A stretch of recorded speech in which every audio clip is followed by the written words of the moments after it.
Hey, what's up guys? MKBHD here, and today we're going to be taking a look at two of the highest end phones available right now, the Samsung Galaxy Note 2 and the Samsung Galaxy S3.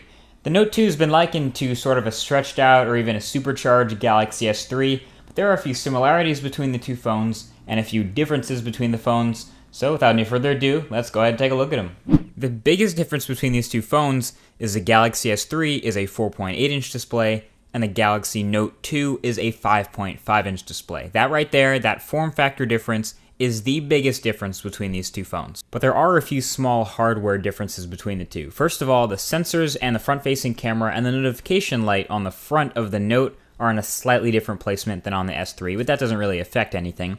But if you check out the back here, they both have a very clean look, of course, and they have the exact same camera and camera placement. So they take the same quality 8-megapixel photos and 1080p videos, but the speaker on the Note is much better. It's in a different placement down at the bottom, and it's a much bigger, louder, clearer speaker than the speaker on the Galaxy S3, so that's great for media consumption. And of course the Note has more room inside, so that makes for a massive 3,100 milliamp hour battery, which is much bigger than the 2,100 milliampere in the Galaxy S3. And this is one of the biggest buying points of the Note, like I mentioned in the review, which is linked right down below the like button on this video. So basically, if you want a phone that can last you an entire weekend road trip or something, if you forget your charger, the Note will last you. It's got to be the Note. Both of these phones are still pretty thin, though, in their own respects. They have similar form factors. The Galaxy S3 feels a little bit more curved, though, because of the way the back fits on the front. But if you like that look of the Note, you might go with the square look instead, but they both are also pretty pocketable, so obviously the Note is a little bit more noticeable in your pocket, but there are no problems here with portability.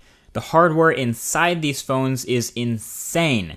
The United States versions of the Galaxy S3 rocks a dual-core processor, the Snapdragon S4, and the Note 2 is rocking a quad-core processor, and they both have 2 gigs of RAM and LTE in the United States, so no performance issues with any of these. Apps run smooth, games run smooth, browsing runs quickly, everything's snappy. The biggest software difference is that the Note 2 has Jelly Bean out of the box, while the Galaxy S3 is still waiting for that update. Right now it has Ice Cream Sandwich for now. And another way these devices differ, besides their physical size, is the unique S Pen stylus for the Galaxy Note. This stylus is unique in a couple of ways. It integrates with TouchWiz to provide some added features. It's just as responsive as your fingers on the screen, and you can even use it to take some handwriting notes with handwriting recognition.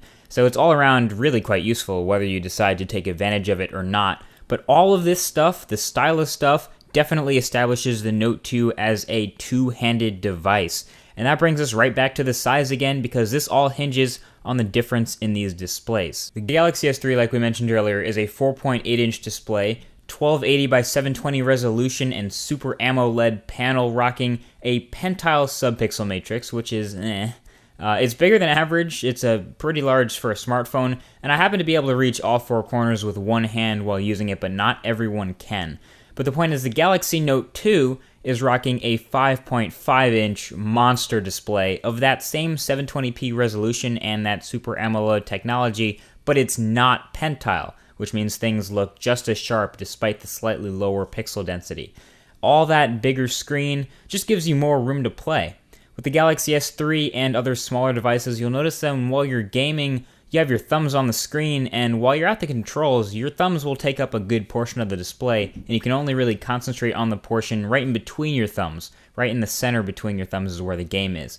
On that Boss display on the Galaxy Note, you don't have to worry about missing any of the content you can see. It's almost all viewable. It's all there, even with your thumbs there on the screen on the outside. So here's a little size difference to scale it all out. Galaxy S3, Galaxy Note, Galaxy S3, Note, S3, Note, S3, Note, S3, Note. Yeah, you get the idea. So there you go, guys. There's obviously a lot to like about both of these devices, but honestly, I want to know which one would you pick if you had the choice between the two.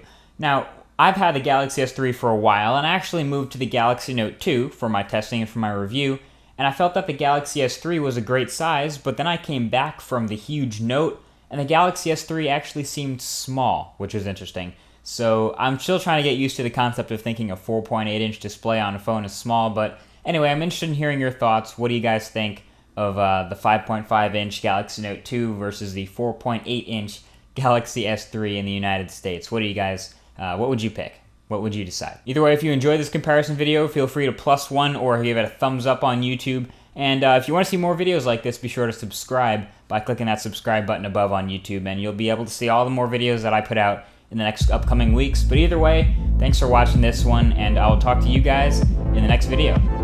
Peace.